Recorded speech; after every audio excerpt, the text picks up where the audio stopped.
2026 आ चुका है और इस 26 के शुरुआती सप्ताह में हम लगातार आपको नेताओं से मिलवा रहे हैं, जनप्रतिनिधियों से मिलवा रहे हैं, जहां वो शुभकामना संदेश लोगों को दे रहे हैं। ऐसे में उनसे हम जान रहे हैं उनका चुनावी मैनिफेस्टो, क्योंकि कुछ दिनों के बाद ही जनता वोट करेगी और चुनेगी अपने ग्राम के प्रधानों को, अपने जिला पंचायत सदस्यों को, क्षेत्र पंचायत सदस्यों को और उन लोगों को जो अपने गांव और अपने क्षेत्र की तकदीर और तस्वीर बदलने की बात करते हैं। उसी क्रम में हम लगातार आपको जो मिलक तहसील है उसके गांव-गांव जाकर के जनप्रतिनिधियों से मिलवाने का काम कर रहे हैं। जो चुनाव लड़ रहे हैं उनसे हम बात कर रहे हैं। प्रधानी का चुनाव बेहद अहम है, क्योंकि यहां से जनता अपने गांव के विकास को तय करती है। उसी क्रम में आज हमारे साथ एक नौजवान है जो अपने गांव से इस बार प्रधानी की ताल ठोक कर कह रहे हैं कि इस बार का चुनाव हम जीतेंगे। बातचीत के लिए चलते हैं आज के मेहमान और आज की शख्सियत के पास। बहुत आदर के साथ आपका स्वागत और सम्मान है। बहुत बहुत धन्यवाद आपका। सबसे पहले आपको, आपके परिवार को, आपके ग्रामवासियों को और आपके क्षेत्रवासियों को नववर्ष की बहुत बहुत शुभकामनाएं। बहुत बहुत शुभकामनाएं सभी क्षेत्रवासियों को, ग्रामवासियों को, भारत देशवासियों को नववर्ष, गणतंत्र दिवस जी, महाशिवरात्रि की बहुत बहुत शुभकामनाएं। क्या नाम है आपका? मेरा नाम राकेश गंगवार है। कौन सी ग्राम पंचायत है? ग्राम पंचायत हरदुआ, तहसील मिलक, जिला रामपुर। आपने शुभकामनाएं संदेश अपने ग्रामवासी क्षेत्रवासियों को दिया। उसके जी। बाद हम बात करते हैं, थोड़ी राजनीति की बात कर लेते हैं। जी जी। गांव का प्रधान नौजवान अगर बन जाता है तो मैं इस बात को दावे के साथ कह सकता हूं, उस गांव को विकास की एक धारा मिलती है, गति मिलती है और एक ताकत मिलती है।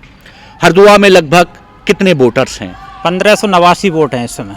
अच्छा, किस तरीके से देखते हैं राकेश जी, आप अपने काम में लगे हुए हैं, अपना बिजनेस स्टैंड कर रहे हैं, गांव हरदुआ से प्रधानी का चुनाव लड़ने का ख्याल मन में क्यों आया? गांव की सेवा करने के लिए। गांव को हम जब देखते हैं तो गांव कहीं ना कहीं उतना डेवलप अभी तक नहीं हो पाया है। नौजवान एक समाज का आईना होता है, ताकत होती है। आप चाहें तो अपने गांव की तकदीर और तस्वीर बदल सकते हैं। छोटे छोटे कामों के लिए लोग मिलक जाते हैं। जी, गांव तो इस समय काफ़ी डेवलप है, मगर कुछ कमियां रह चुकी हैं। उन्हें आने वाले टाइम में अगर जनता ने मौका दिया जी, तो उन कमियों को पूरा किया जाएगा। हम देखते हैं कि छोटे से छोटे काम के लिए गांव का गरीब मिलक जाता है दौड़ता हुआ। सबसे पहले तो ये इस काम की प्राथमिकता रहेगी अपनी। इसको दूर किया जाएगा। जी बिल्कुल। राकेश जी, एक बड़ा सवाल बनता है, आजकल शादियां गांव में पहले होती थी, अब हर आदमी के बस की बात नहीं है, उतना पैसा नहीं होता कि वो बड़े बारात घर बुक कर सके, चाहे वो दंडिया के हों या फिर मिलक के हों। लेकिन अगर गांव में ही कुछ सरकारी भवन ऐसा बन जाए जहां बेटी के हाथ गांव का गरीब भी पीला कर सके। जी बिल्कुल। किस तरीके से देखते हैं आप? ये सर पहले भी मैंने आपके माध्यम से बोला था जी, और अब भी मैं ये वादा करता हूँ जी, अगर जनता ने इस बार मुझे चुना जी, तो मैं ये काम करके दिखाऊंगा।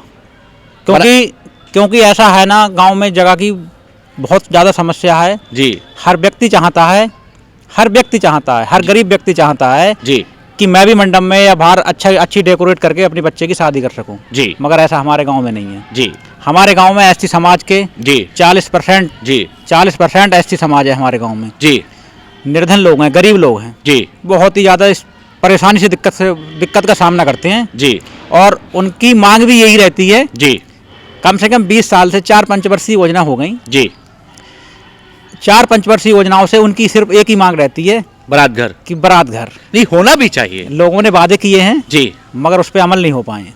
आप राकेश जी अमल करेंगे? मैं वादा करता हूँ, इस बात का वादा करता हूँ, अगर जी। लोगों ने मुझे चुना तो मैं बिल्कुल वादा करता हूँ, मतलब बारात घर बनवा के दिखाऊंगा। आपको हरदुआ की जनता वोट क्यों करे? तमाम प्रत्याशी मैदान में होंगे, आप क्या खास करने वाले हैं? खास करने वाले हैं, सबसे पहले तो बारात घर की व्यवस्था करूंगा मैं। जी, ये मेरी प्राथमिकता रहेगी।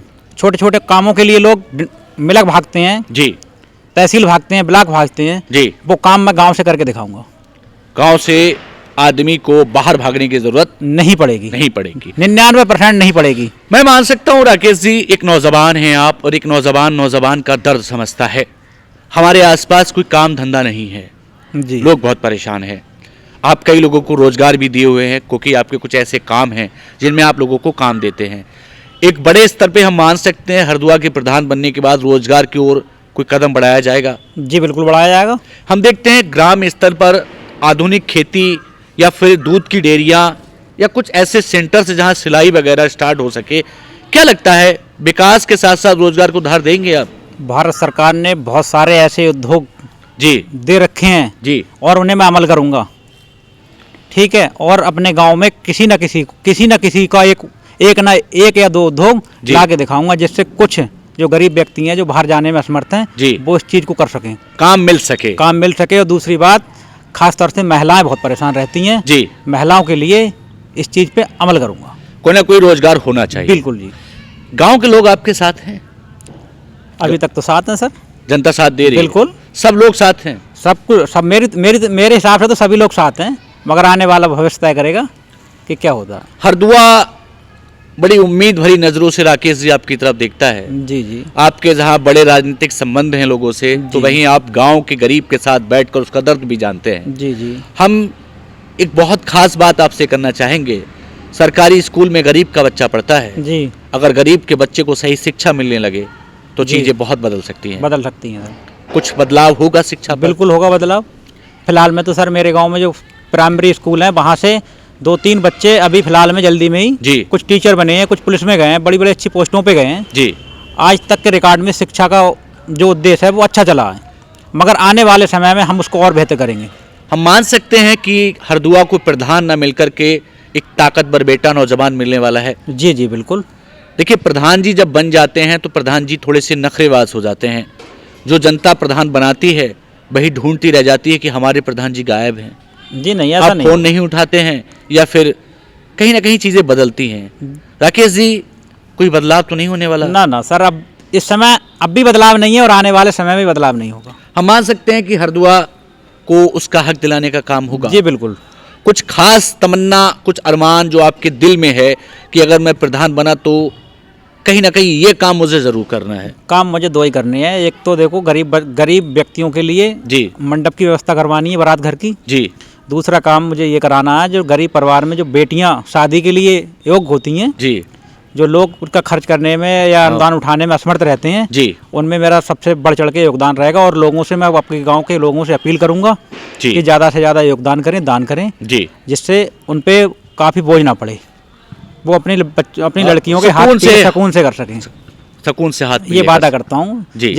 जितना मुझसे बढ़ चढ़ के हो सकेगा जी। वो जरूर करूँगा मैं। राकेश जी, कुछ कहना चाहते हैं अपने गांव के लोगों से? ये नया साल का मौका है, कुछ खास बात जो दिल में हो? खास बात यही है, मैं तो यही कहना चाहता हूँ, देखो वोट करें तो सोच समझ के करें, दिल से करें, जी जिसे अच्छा समझें, जो काम में आ सके, सुख दुख में लोगों के, जी। उसे वोट करें। चलिए, हमारे साथ जुड़ने के लिए बहुत धन्यवाद आपका। बहुत बहुत धन्यवाद। हमारे साथ हरदुआ से राकेश जी थे, एक नौजवान जो एक अरमान रखता है, एक जज्बा रखता है अपने गांव की तकदीर और तस्वीर बदलने का, और उनकी तमन्ना है कि यदि हरदुआ की जनता ने उन्हें प्रधान चुना और हरदुआ की जनता ने उन्हें मौका दिया तो वाकई हरदुआ को उसका हक दिलाया जाएगा। ये वक्त तय करेगा और वक्त के लिए आपको इंतजार करना पड़ेगा। एक बार पुनः हरदुआ की प्यारी जनता को मेरी ओर से नव वर्ष की हार्दिक शुभकामनाएं। लेकिन आपका वोट जहां एक ग्राम के प्रधान जो बनेंगे उनका भविष्य तय करेगा, साथ ही आपका भी भविष्य वो तय करेगा। फिर मिलेंगे एक नए प्रत्याशी से, एक नए सदस्य से। लेकिन जाते जाते मैं आपसे कहना चाहता हूं, ज़बानी उस आईने की तरह है जिसमें समाज अपना भविष्य ढूंढता है। हरदुआ की जनता अपने साथ साथ पूरे गांव के भविष्य को तय करेगी, उसका एक वोट तय करेगा कि हरदुआ में कितना विकास होगा। तब तक के लिए आप हमारे साथ बने रहिएगा। फिर पहुंचेंगे एक नए शख्स, एक नई शख्सियत के पास। तब तक के लिए नमस्कार।